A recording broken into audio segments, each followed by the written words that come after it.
Alors, bonjour tout le monde. C'est encore Félix et Roxane qui est aujourd'hui avec vous. On a aussi une autre invitée aujourd'hui pour nous parler d'un sujet qui peut être un peu tabou de temps en temps, qui peut être difficile aussi à aborder. Donc, c'est pour ça qu'on en parle aujourd'hui. On va parler aujourd'hui d'agression sexuelle et de consentement. Je vais te laisser te présenter. Oui, bonjour.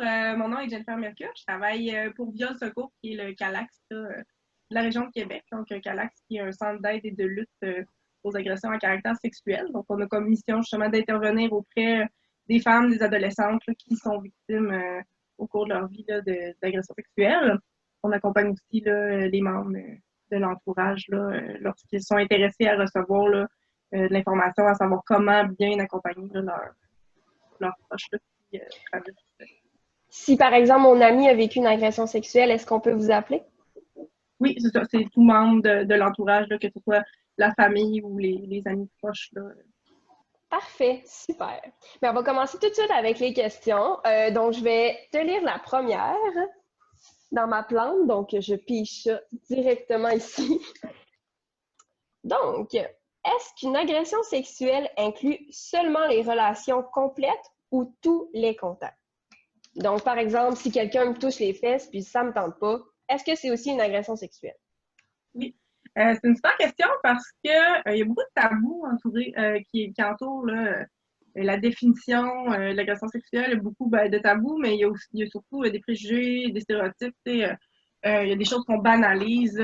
Quand on regarde la définition là, des agressions sexuelles, ça recoupe en fait tout contact à caractère sexuel, mais ça peut aussi inclure des non-contacts. Donc, c'est très vaste. Dans le fond, du moment où il n'y a pas le consentement par un geste à caractère sexuel, ben, que ce soit moi qui en ai victime ou que ce soit l'autre aussi qui m'expose, par exemple, ses parties génitales, des choses comme ça. Si je ne l'ai pas demandé, si je ne suis pas consentante, ben, ça entre dans la définition des agressions. Pour ce que tu viens de dire, par exemple, les petites photos qui sont envoyées puis que la personne ne l'a pas demandé, ça pourrait être un exemple de ce que tu dis, en fait.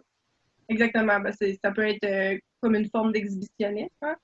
Ce qu'on se rend compte, c'est que c'est aussi une forme d'abus de pouvoir. Hein. Souvent, dans les intentions, c'est pas nécessairement de plaire à l'autre, mais c'est surtout de susciter une forme de malaise, une espèce de contrôle déjà dans la relation, de m'exposer à l'autre comme ça. Parfait. Donc, je vais poser la prochaine question. Encore une fois, dans ma jolie plante. Okay. C'est quoi un consentement libre et éclairé? Oui, ben en fait, un consentement, c'est à la base, si je le simplifie, c'est donner son accord hein, pour toute expérience que je vis, que ce soit de nature sexuelle ou non. Hein. Le consentement, on le donne aussi quand on reçoit des soins de santé, par exemple. Donc, c'est assez large. Un consentement libre et éclairé, ben, ça veut dire, premièrement, que je sais dans quoi je m'embarque. Hein, quand on dit qu'un consentement est éclairé, ça veut dire qu'on va m'avoir expliqué au préalable qu'est-ce qui en retourne, à quoi je vais être exposée, s'il y a des risques aussi. Trop souvent, on va dire aux gens, oui, mais tu avais juste à dire non. Hein? C'est pas comme ça, c'est plus à l'inverse qu'on devrait le voir. Hein? Est-ce que j'ai pris le temps de demander à l'autre si elle voulait dire oui ou non? Un consentement libre, c'est qu'en fait, il n'y a pas de. Il n'y a aucun pouvoir qui est exercé sur moi pour me motiver à dire oui ou non. C'est de ne pas avoir accès à certains privilèges parce que je dis non, ben, c'est pas un consentement qui est libre parce que justement, je le fais sous la contrainte. Puis je consens aussi parce que quelqu'un me harcèle jusqu'à temps que je dise oui, pas non plus un consentement qui est considéré libre. Puis, si, mettons, la personne donne son consentement au début, puis finalement, il y a quelque chose qui ne plaît pas, est-ce qu'elle peut dire « Ah non, ça me tente plus » ou bien un coup que c'est donné, c'est donné, puis... La bonne question.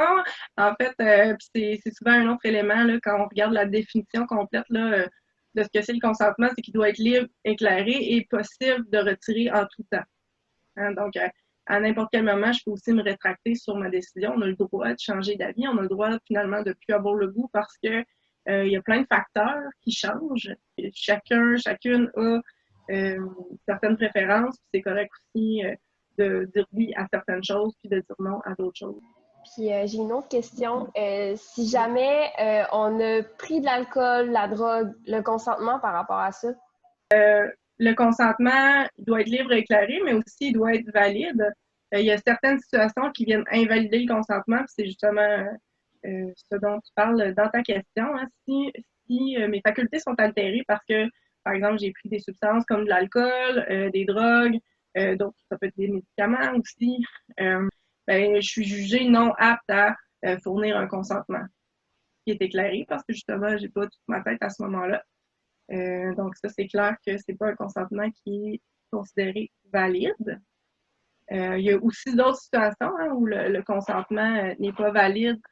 Si justement je suis mineure et que ben, j'ai pas l'âge de consentir à des relations sexuelles, par exemple ici au Québec, c'est 16 ans.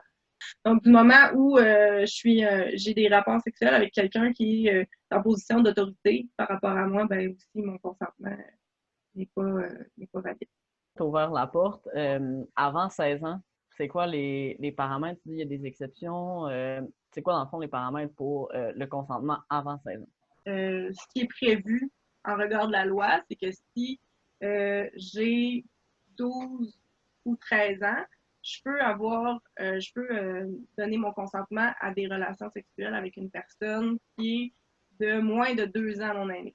Si j'ai 14 ou 15 ans, ben, je peux donner mon consentement à des relations sexuelles avec une personne qui est de moins de 5 ans à mon aîné.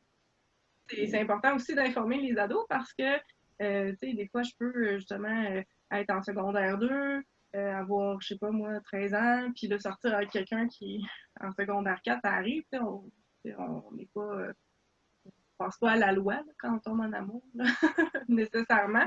Donc, je peux, sans le savoir, être dans une relation qui est illégale aux yeux de la loi. Fait que moi, peut-être que comme adolescente, je suis complètement consentante à être en relation avec l'autre personne et l'autre aussi. Mais mes parents peuvent, par exemple, pas être d'accord et porter plainte contre l'autre. Fait que des fois, il y a des situations comme ça où ça vaut la peine d'avoir cette information-là. OK. Je vais poser ma troisième question. Est-ce qu'un mineur peut être accusé d'une agression sexuelle? Oui. Si justement il n'y a pas le respect là, de l'âge légal, le consentement, on peut être accusé. C'est sûr qu'il y a certaines nuances. Peut-être que c'est quelque chose que les gens ne savent pas. Il y a quand même à peu près 25% des agressions sexuelles qui seraient commises par des gens, des personnes là, de moins de 18 ans. Fait que c'est quand même élevé comme proportion. C'est important que ce soit signalé, justement. C'est pas pour que l'enfant, l'adolescent soit judiciarisé nécessairement, mais pour qu'il reçoive de l'aide pour justement qu'il n'y ait pas une récurrence des comportements. Parce que quand on interviewe des agresseurs adultes, il y a 50 à 80% là, de ces adultes-là qui disent avoir commencé à l'adolescence à commettre des agressions sur autrui. La personne peut être justement, vivre des conséquences judiciaires, là, dépendamment de la gravité de l'infraction. Puis aussi, plus je me rapproche de la majorité, ben, plus je suis consciente aussi des gestes que je pose. Il y a tout ça qui entre en ligne de compte. Là. Je suis peut-être plus à l'aise de parler des conséquences pour les victimes parce que il y en a tellement. Là. On n'est même pas. Ça se dénombre difficilement parce que ça prend plein de formes, les conséquences des agressions. Puis, une des conséquences, c'est aussi d'avoir à faire ce choix-là. Hein. Est-ce que je dénonce ou pas? Est-ce que je porte plainte ou pas?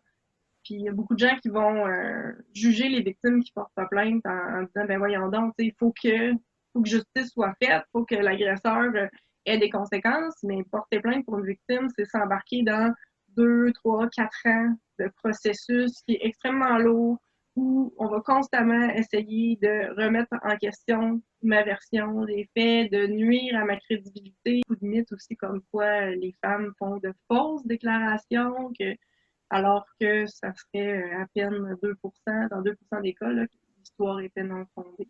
Est-ce qu'à Viol Secours, vous aidez les victimes dans le processus de dénonciation là, pour porter plainte? Est-ce que vous aidez les jeunes filles qui auraient déjà vécu une agression sexuelle?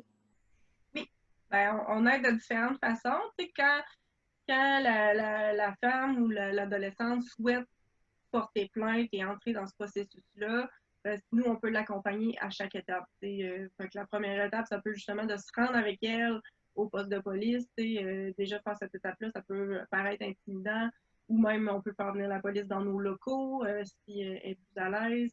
Fait que des fois, la première étape, c'est ça.